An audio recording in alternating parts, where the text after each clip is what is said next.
둘째 교리, 그리스도의 죽으심과 이를 통한 인간의 구속에 대한 내용인데 그 중에 제5항을 일단 앞에 네 줄 읽어보겠습니다. 더욱이부터 약속한다까지 함께 읽습니다. 시작. 더욱이 복음은 십자가에 못 박히신 그리스도를 믿는 자마다 멸망하지 않고 영생을 얻을 것이라고 약속한다. 네. 복음은 약속하고 있습니다. 그렇게 보이게 하려고 일부러 인덴트를 그렇게 준 거예요. 복음은 약속하고 있습니다. 무엇을 약속하느냐 하면 멸망하지 않고 영생을 얻는다고 그렇게 약속하고 있습니다. 근데 멸망하지 않고 영생을 얻는 데에 한 가지 조건이 붙어 있습니다. 십자가에 못 박히신 그리스도를 믿는 자마다 멸망하지 않고 영생을 얻는다고 약속하고 있습니다. 그러니까 무슨 말이냐 하면 복음이 아무나 다 영생을 약속하는 게 아니라는 얘기를 하고 있는 거예요. 슬슬 드러나기 시작하는 거예요. 슬슬. 그냥 요한복음 3장 16절 이내라고 생각할 수 있는데 이제 전체 맥락에서 보면 하고 싶은 얘기들을 슬슬 하려고 빌드업하고 있는 중이에요.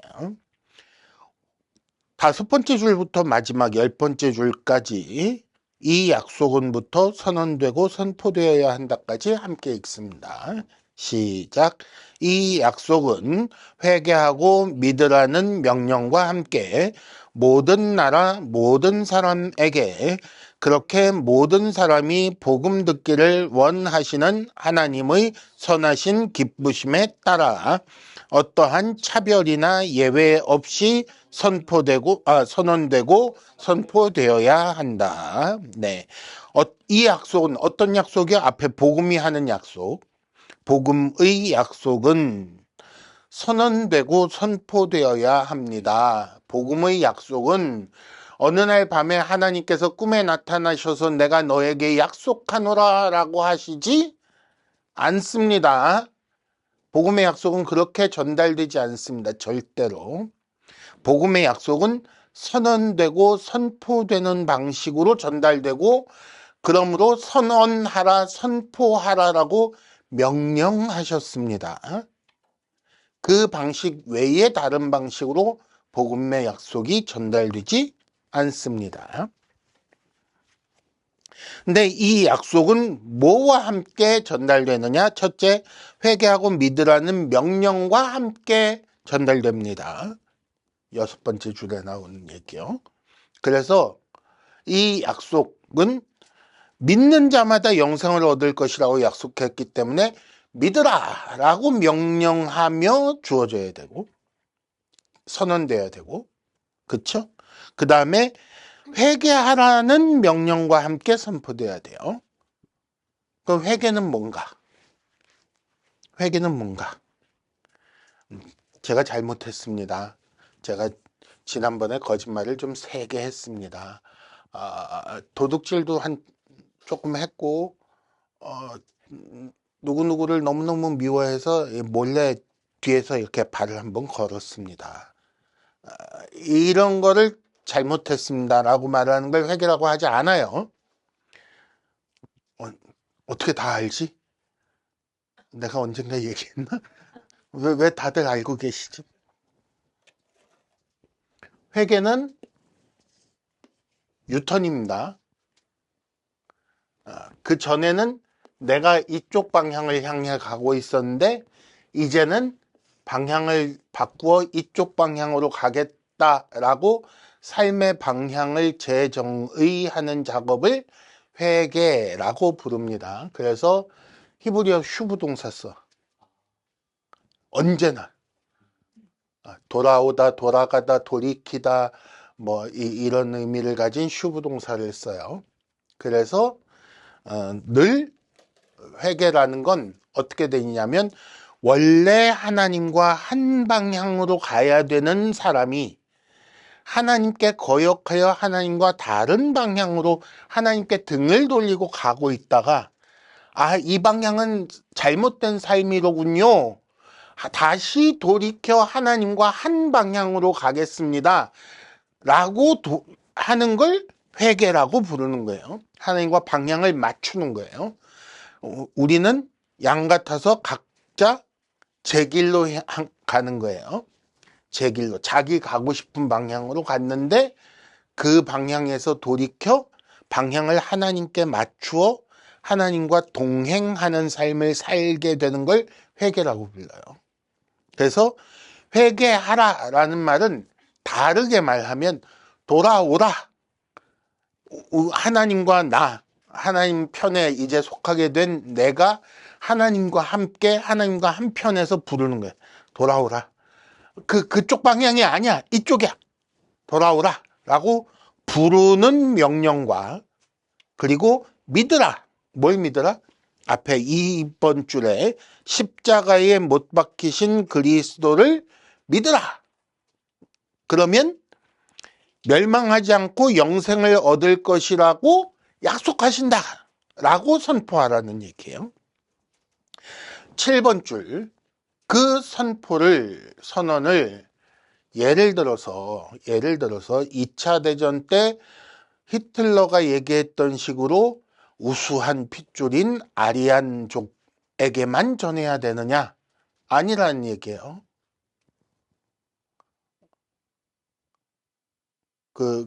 열등한 민족이 있고 우월한 민족이 있어서 우월한 민족에게 전하는 게 아니에요.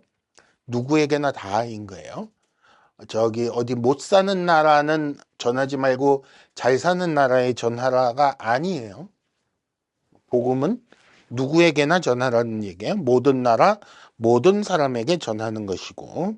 그 다음에 8번 줄.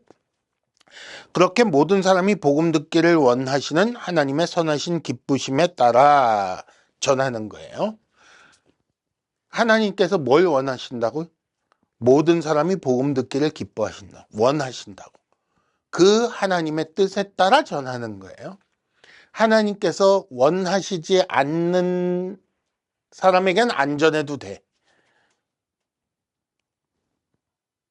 누구에게 전해지는 걸 원하지 않으실까? 없어요. 뭘 그렇게 심각하게 고민을 해. 그런 사람 없다고요. 모든 사람이 복음 듣기를 원하세요. 그래서 우리는 모든 사람에게 전해야 돼요. 내가 원하는 대로 내 마음에 드는 사람에게만 전해주고 그건 안 돼요. 일종의 내부자 거래예요. 내부자 거래가 얼마나 무서운 일인지 아는 사람만 심각한 얼굴.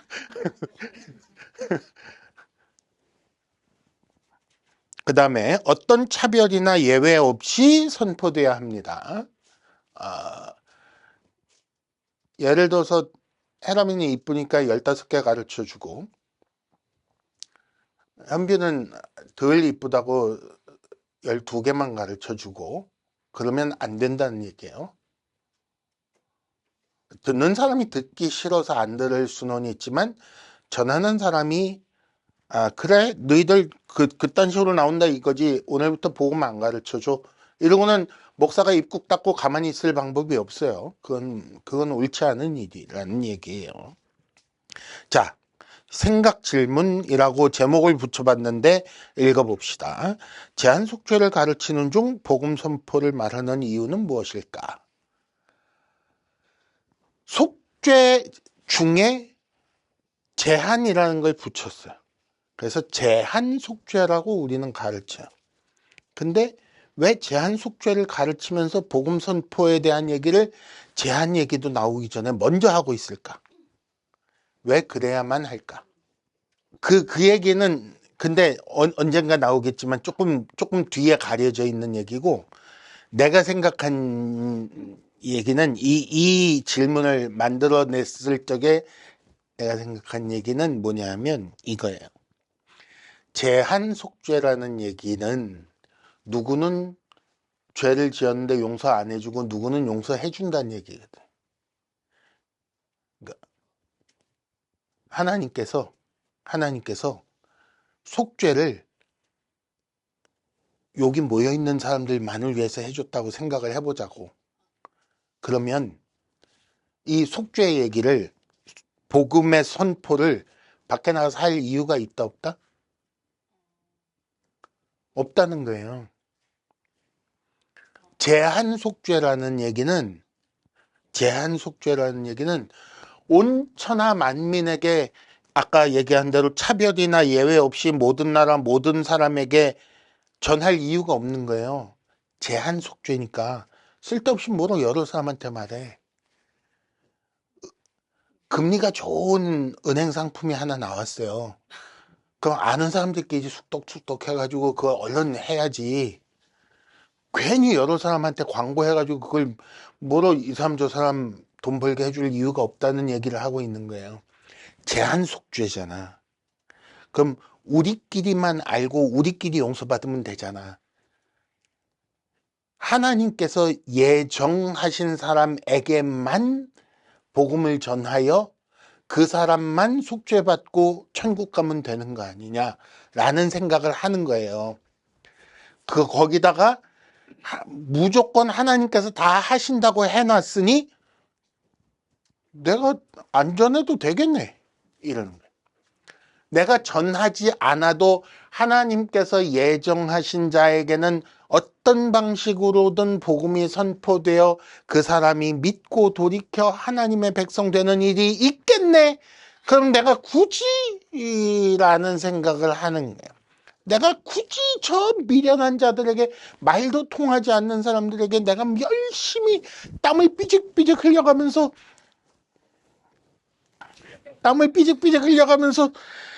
왜 그냥 편안하게 살지라고 말하는 사람이 있을까봐 이 얘기를 하는 거예요. 그거 아니에요?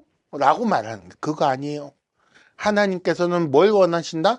모든 사람에게 전하기를 원하시고, 그러므로 우리는 반드시 모든 사람에게 전해야 합니다.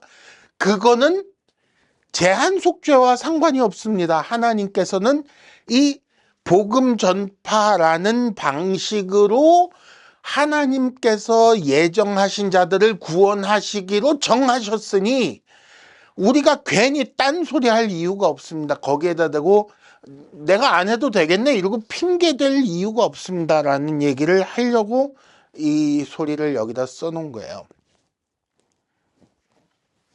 그래서 이 얘기를 뭘 갖고 할 거냐면 마가복음 16장 15절 가지고 할 거예요. 마가복음 16장 15절은 예수께서 부활하신 이후에 제자들을 만나서 하신 말씀이에요. 너희는 온 천하에 다니며 만민에게 복음을 전파하라. 이게 주께서 명령하신 거예요. 주의 명령. 자, 군대에서 부대장이 명령했어. 자, 오늘 다 나와서 삽질한다. 예외가 있다 없다? 난 부대장님 방 가서 같이 바둑 두는 사이니까 열애하고 그냥 늘어져 있어도 돼 라고 늘어져 있으면 된다 안 된다? 안 된다. 그런 법이 없다 라는 얘기예요. 주께서 온 천하에 다니며 만민에게 복음을 전파하라. 공간적으로 온 천하예요. 공간적으로 빠지는 구석이 없어요. 그 중에 속한 멤버들 전원을 만민이라고 부르는 거예요. 이 온 천하라는 공간 속에 속한 모든 존재를, 모든 사람을 만민이라는 말로 표현하고 있는 것이고 그들에게 모두 전파하라라고 돼 있어요. 이쯤에서 학론파 얘기를 살짝 해볼 필요가 있어요. 학론파 5개 신조 중에 두 번째. 그러니까 이게 도르트 신경 둘째 교리가 만들어지게 만든 얘기예요. 한번 제가 읽으면서 슬쩍 얘기하겠습니다.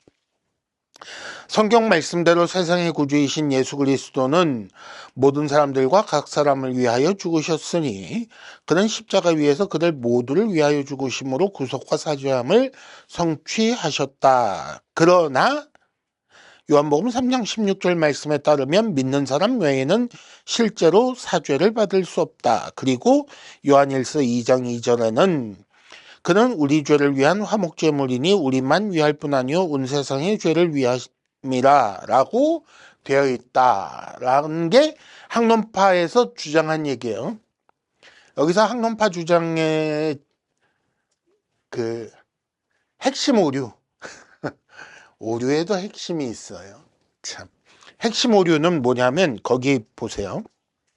첫째 줄에 모든 사람과 각 사람을 위하여 에서 오류가 있는 거예요. 예수 그리스도는 모든 사람과 각 사람을 위하여 죽지 않으셨어요. 예수께서 나는 선한 목자라 라고 하시며 선한 목자는 누구를 위하여 죽는다? 모든 양을 위하여 죽지 않아요. 자기 양을 위해서 죽어요. 그 얘기를 하는 거예요. 그래서 이 부분이 핵심 오류예요.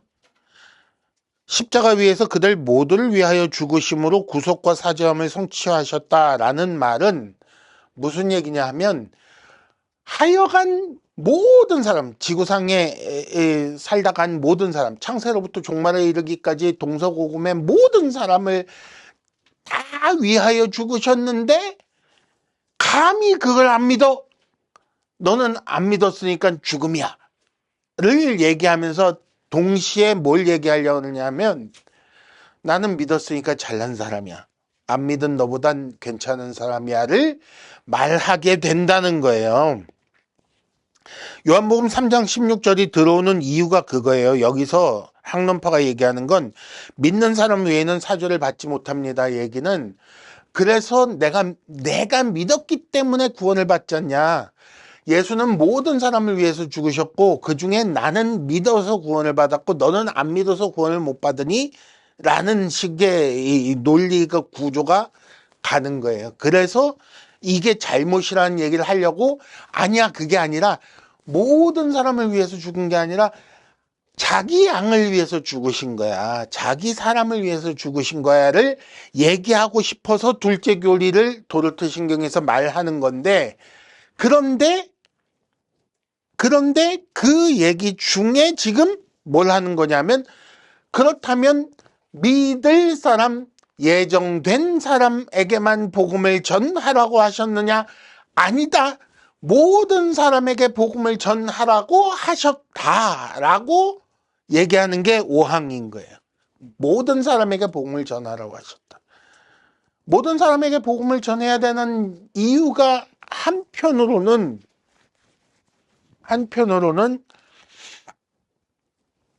믿지 않은 사람이 나중에 하나님의 심판대 앞에 가서 어쩌라고 난 못 들었는데 나한테 그런 거 얘기해 준 사람 있어? 이건 불공평하잖아. 불공정하잖아. 이러면 하나님이 할 말이 없어져. 그래서 그런 소리를 할 수 없게끔 모든 사람에게 전하는 거예요. 아까 얘기랑 통하지. 그렇게 통하는 거예요. 그쯤 가서 이 얘기가 그래서 믿고 구원받으라고 청하는 소식이지만 동시에 이 복음의 선포를 거절하는 순간 심판이 돼요. 자, 이 얘기를 아까 그 마가복음 얘기를 가지고 할 건데 어쨌든 복음을 전하라라는 말씀을 가지고 한번 생각해 봅시다. A, 복음을 다시 확인합니다. 오른쪽 페이지에요. 복음은 기쁜 소식입니다. 뭐 흔히들 말하는 대로 이제 헬라어 가지고 얘기를 할 적에 유앙겔리온 그러면 유가 좋다라는 뜻이 있고 뭐 이런 얘기들 하는데 그런 건 상관없는 얘기고 별 의미 없는 얘기예요. 복음은 기쁜 소식입니다. 왜 기쁜 소식인가? 첫째, 범죄로 인해 하나님의 진노와 저주 아래 있는 현재 상태. 둘째, 죽음 후에 심판을 받아 영원한 지옥 형벌이 당연한 미래라는 두 가지의 어려움, 두 가지의 나쁜 것을 가지고 있는 사람에게 라는 얘기예요. 1, 2 써놓은 게 그 얘기예요. 현재는 범죄로 인해 하나님의 진노와 저주 아래 있고, 장차는 그 때문에 죽음 이후에 심판을 받아 영원한 지옥 형벌이 당연한 존재인데, 그 진노와 저주에서 벗어나 심판과 형벌을 면하고 천국의 영원한 생명을 누릴 기회가 있습니다라고 소개해주는 얘기니까 기쁜 소식인 거야. 전하는 사람에게 기쁜 소식, 듣는 사람에게 기쁜 소식. 당연히 듣는 사람에게 기쁜 소식이. 왜? 그 사람의 가장 어려운 상황을 벗어날 정보를 알려주는 거예요. 그러니까 전하는 사람 입장에서 이렇게 굽신굽신거리며 이렇게 아유 한 번만 들어주세요 할 이유가 있다 없다? 그 별로 없어요. 전하는 사람은 주께서 전하라고 하니 야, 이 귀한 걸 내가 너희들한테 알려줄게. 잘 들어봐. 이러고 전하는 거예요. 주께서 시키셨으니 어쩔 수 없이 전하긴 전하는데 당당하게 전하니 당당하게. 이건 귀한 거야. 이 소식은 그냥 대충 흘려듣고 듣거나 말거나 그러고 넘어갈 수 있는 이 성격이 아니야. 내가 보기에 전하는 자의 입장에서 볼 적에는 세상에 이런 걸 공짜로 알려준다고? 세상에 이런 좋은 기회를 거저준다고? 우와, 물론 나도 거저 얻었지만, 날로 먹었지만, 쟤까지 날로 먹게 한다고? 이런 생각이 드는 소식인 게. 그러니까 전할 적에 시킨 일이니까 하긴 하지만, 절대로 들어주는 사람들을 위하여 굽신거리며 할 이유가 별로 없어요.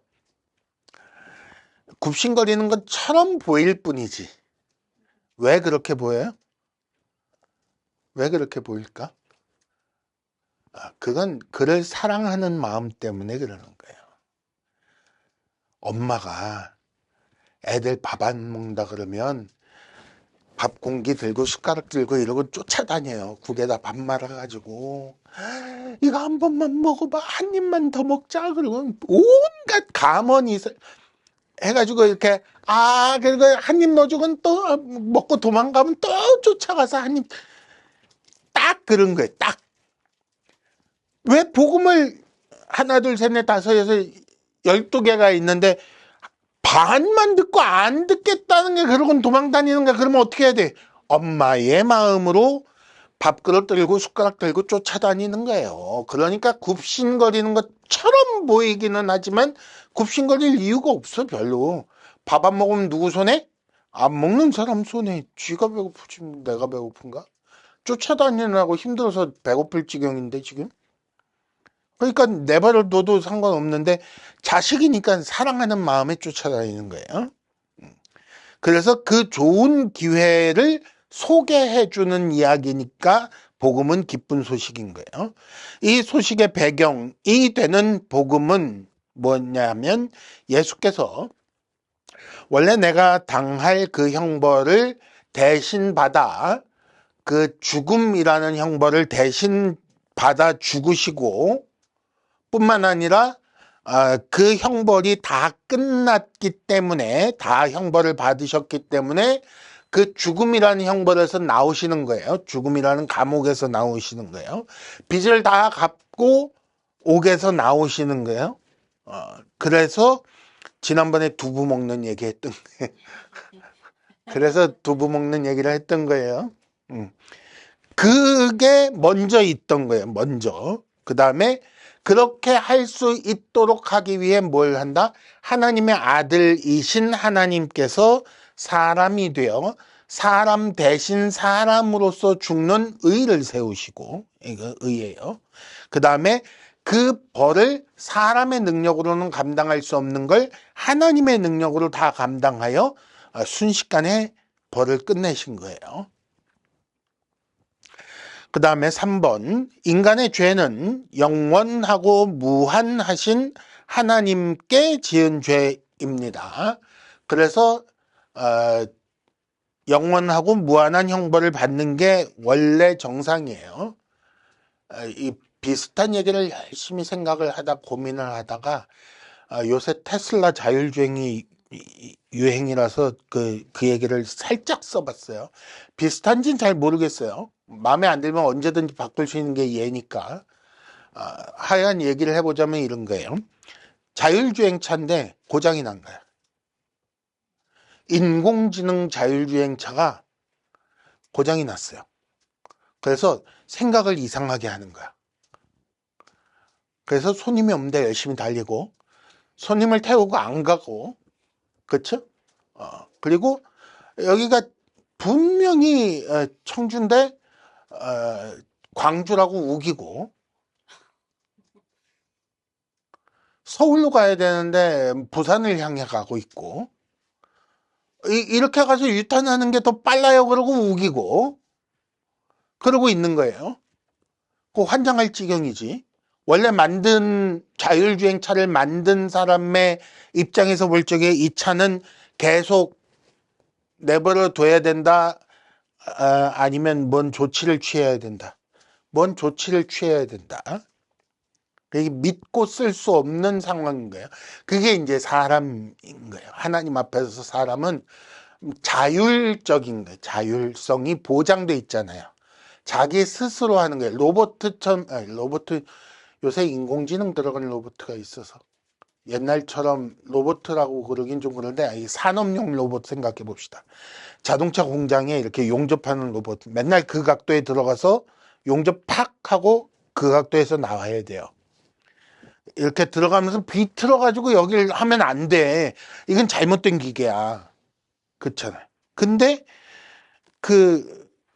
그렇게 움직이는 로봇 팔이 나왔다고, 용접 기계가 나왔다고 생각하면 당장 수리를 들어가야지. 그거 내버려 둘 수가 없어요. 믿고 쓸 수 없는 기계라고.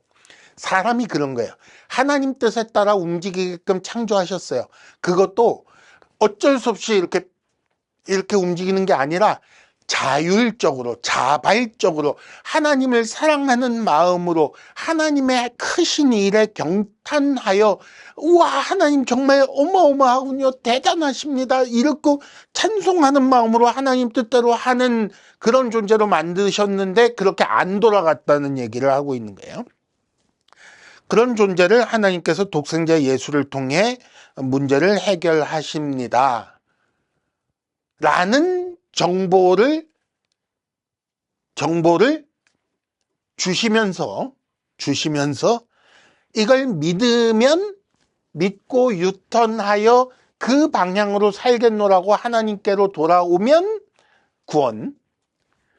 그런 게 어디 있어? 그러고 계속 가던 방향으로 직진하면 멸망이 되는 거예요. 그쵸. 이게 복음이에요. 그러니까 복음은 두 가지 측면이 있어요. 복음은 언제나 구원을 전하지만 복음을 받지 않으면 반드시 멸망하게 돼 있어요. 예수님께서 오심은 그 자체가 우리를 구원하기 위해서이기도 하지만 동시에 믿지 않는 세상을 심판하는 일이에요.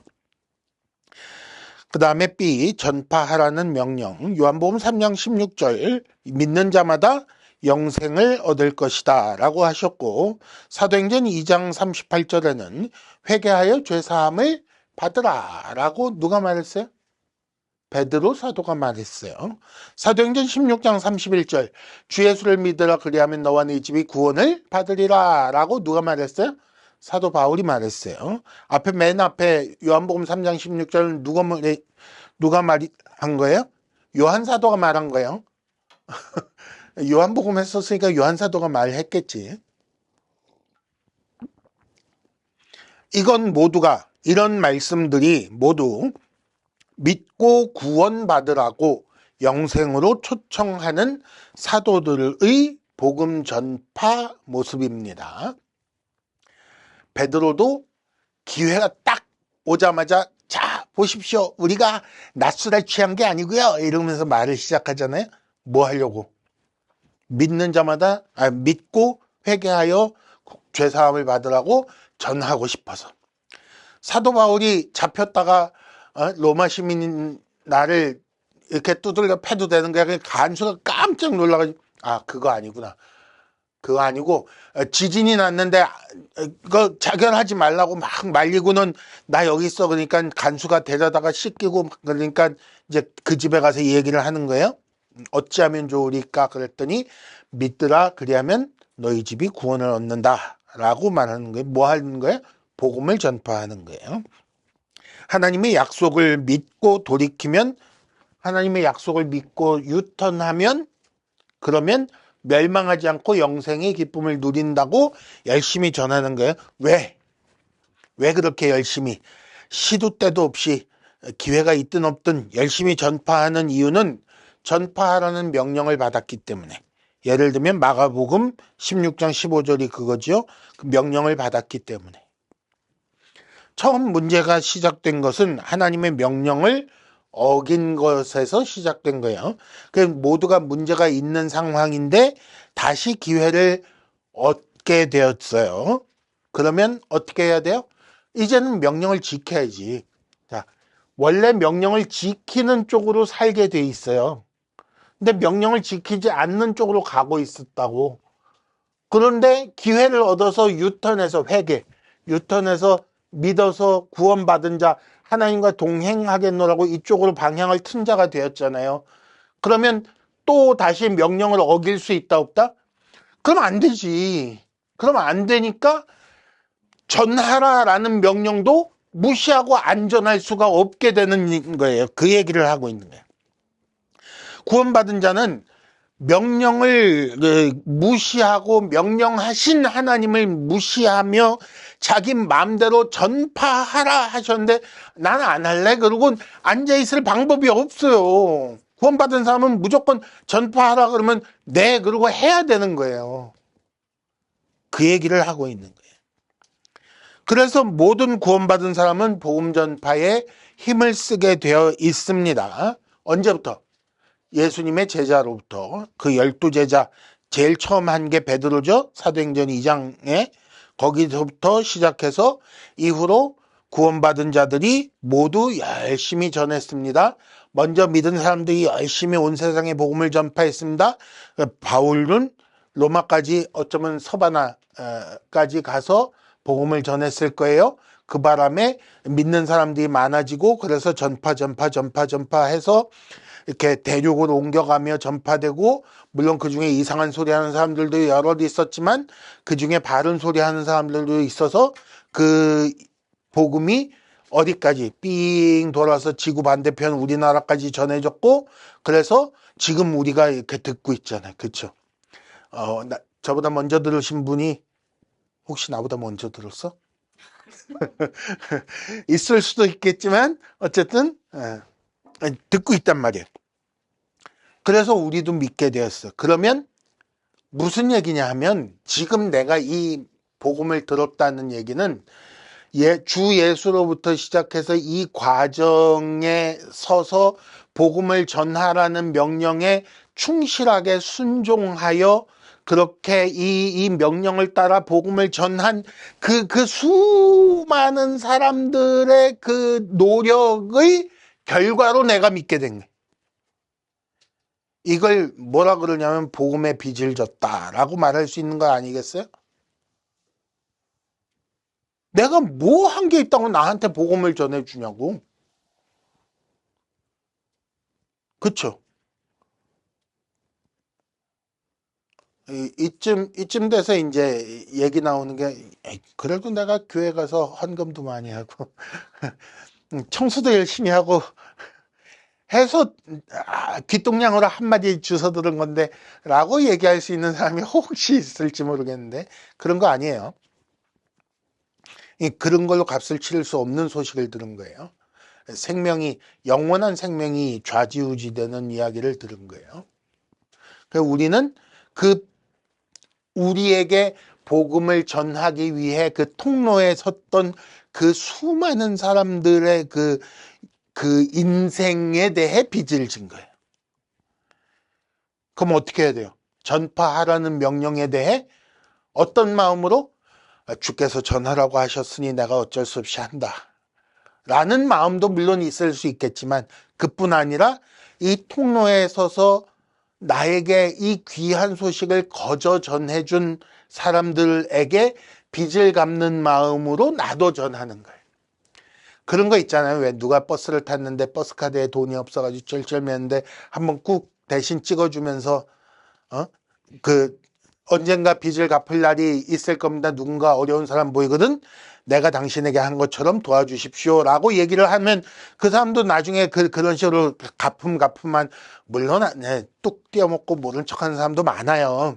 많은데 그 가품해서 이 선한 영향력이 가는 것처럼 뭘 해야 된다? 우리도 복음에 대해서 그렇게 하는 게, 그 복음을 나에게 오게까지 하기 위해서 많은 사람들이 애썼는데 나도 전해야지 가 우리가 복음을 전파하라는 명령을 대할 때에 드는 여러 마음 중에 하나일 거라고.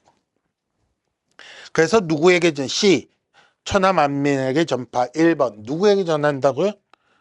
온 천하 만민에게 전하는 거예요. 예외 없이 전하는 것이고, 국가에 대해서 한정하지 않고 민족이나 또 계급이나 성별이나, 남자는 전하고 여자는 전하지 말자, 혹은 자유자에게만 전하고 종에게는 전하지 말자, 이런 거 없단 얘기예요. 귀족에게 전하고 종들에겐 전하지 말자, 이런 거 없어요. 우리나라 들어올 적에도 양반 상놈 중에 양반에게만 전하자 이런 거 없었어요. 참 신기하죠? 우리나라는 성경부터 그 학자들이 중국에서 성경을 구해다가 읽고 그러고 시작됐는데, 한자를 해독하고 이걸 학문으로 받아들이는 열성 가지고 시작한 건데, 그렇게 시작한 양반네들이 이 복음을 종들한테도 가르쳤어요. 참 신기한 일이에요. 그러니까 이미 그 사람들은 성경만 가지고도 이 복음은 양반 상놈의 경계를 허문다라는 걸 이해를 한 거예요. 물론 그 중에 그렇지 않은 사람도 있겠지만, 계속 말하지만 그렇지 않은 사람도 얼마든지 있어요. 근데 그런 사람이 있다는 게 놀라운 거 아니에요? 그러니까 그거 상관없이 전하는 거예요. 남자 여자 상관없이, 종과 자유자 상관없이, 민족에 상관없이, 예를 들면 피부색이 다르다고 전하지 않거나 뭐 이런 거 상관없이, 그 밑에 녹색은 잘못된 생각이에요. 열심히 활동할 수 있는 사람에게만 전한다. 돈을 많이 낼 수 있는 사람들에게만 전해서 헌금을 많이 거두자, 이런 거 안 된다는 얘기를 하고 있는 거예요. 예를 들면 사회적으로 지위와 있는 높은 사람들을 전도해서 그 사람들을 우리 편에 끌어들여서 우리가 이렇게 딴 사람들이 부러움의 시선으로 보게 하지, 이런 거 안 된다는 얘기를 하고 있는 거예요. 이게 누가 그러냐면 이단들이 이런 소리를 해요. 그래서 신천지에서 싫어하는 사람들이 천주교인이래요. 천주교인은 천주교 성당 다닐 적에도 원래 헌금을 1,000원씩밖에 안 하거든. 신천지 가서도 그렇게 한다는 거예요. 나 들은 얘기. 몇 달이 건너 들은 얘기인데, 물론 천주교에도 헌금 많이 하는 사람이 있을 수 있고, 신천지 가서 많이 할 수도 있지만, 어쨌든 들은 얘기, 재밌자고 하는 얘기. 원래 1,000원씩밖에 안 했기 때문에 신천지 가서도 1,000원씩밖에 안 하는데, 별짓 다 해가지고 꼬셔놨는데 돈이 안 된다고 천주교인 부르지 말자는 이 얘기가 있었다는 얘기를 들었어요. 그런 의미에서 같은 아마 얘기일 텐데, 신천지에서는 그 지체부자유자들을 전도하지 않아요. 참 희한하지. 이쁜 여대생들을 자꾸 끌고 온대. 왜냐하면 이쁜 여대생들 통해서 여자라 그러면 이렇게 휙 도는 남자애들을 많이 끌어들인.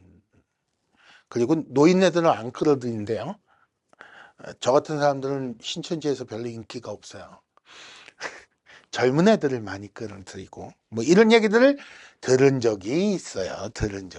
잘못 들었을 수도 있어요. 근데 우리는 그렇게 한다 안 한다? 그런 거 아니에요. 내 마음대로 쟤한테는 전해주고 쟤한테는 전하지 말아야지를 정할 수 없어요. 우리는 누구에게나 언제나 전하는 거예요.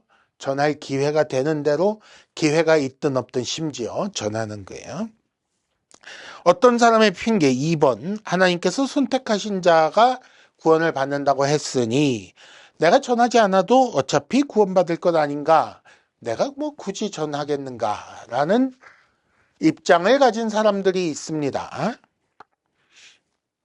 그런 입장을 가질 수 있기 때문에 이제 얘기를 시작해 봅시다.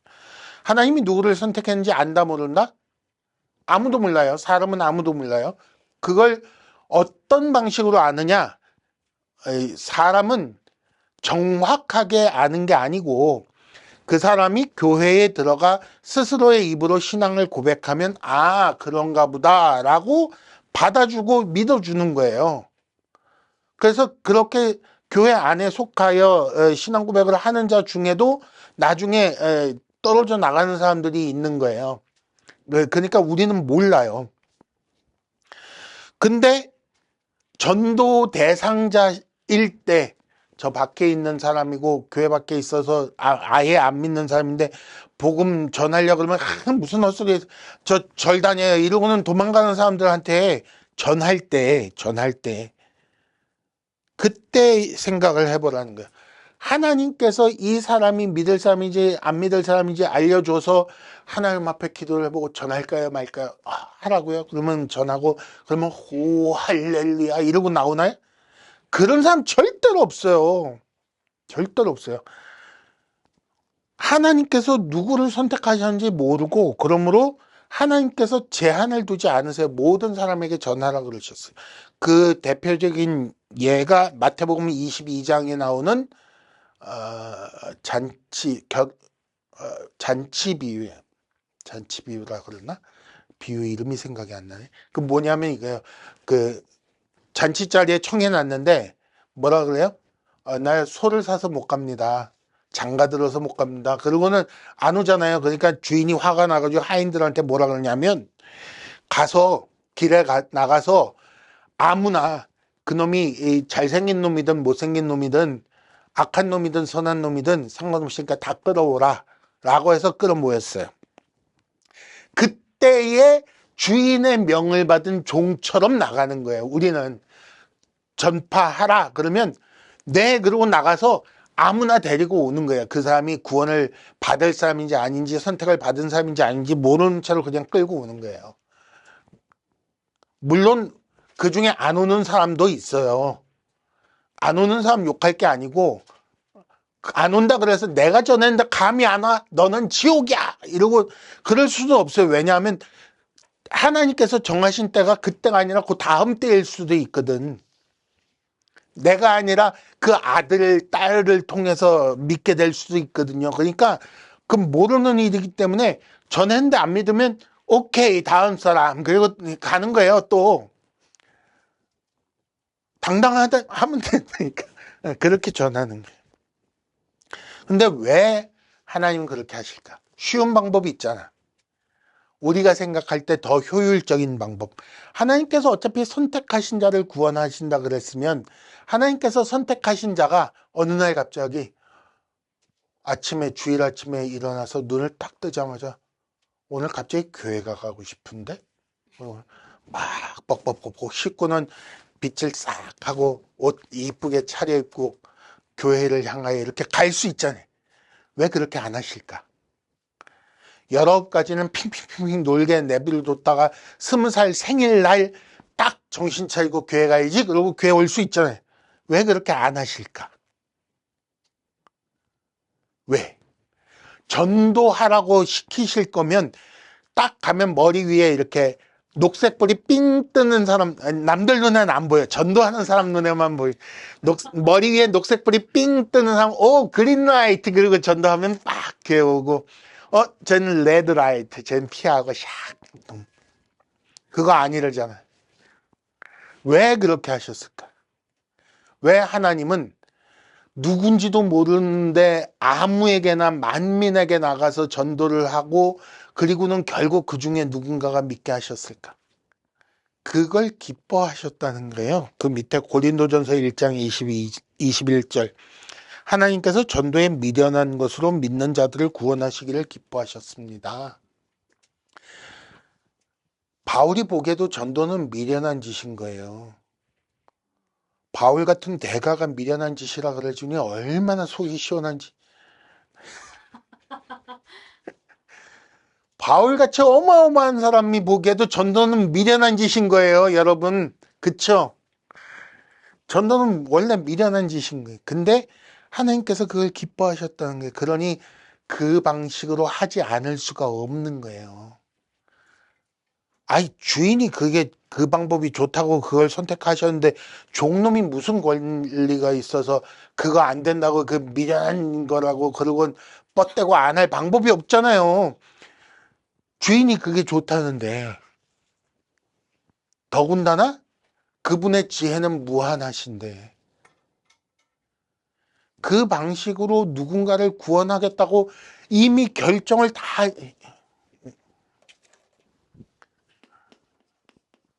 창조로부터 종말까지 시간이 흐르는 중에 이전에 계획 단계에서 누구를 어떤 식으로 구원한다, 얘를 위해 누구를 보내고를 하나님 설계도에 다 해놓으셨는데 그 방법이 하나님은 전도라는 방법을 사용하기로 결정을 해놓으신 거예요.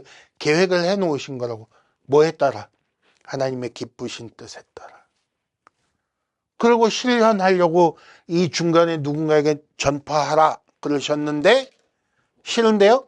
왜 그렇게 미련한 짓을 해야 돼요? 그리고 가만 앉아 있으면 이 계획을 만드신 하나님께서 뭐라 그러신다? 악하고 게으른 종아 그러시는 거예요. 그런 사람을 뭐라고 부르냐면 한 달란트 묻어둔 자라고 볼 수 있는 거예요.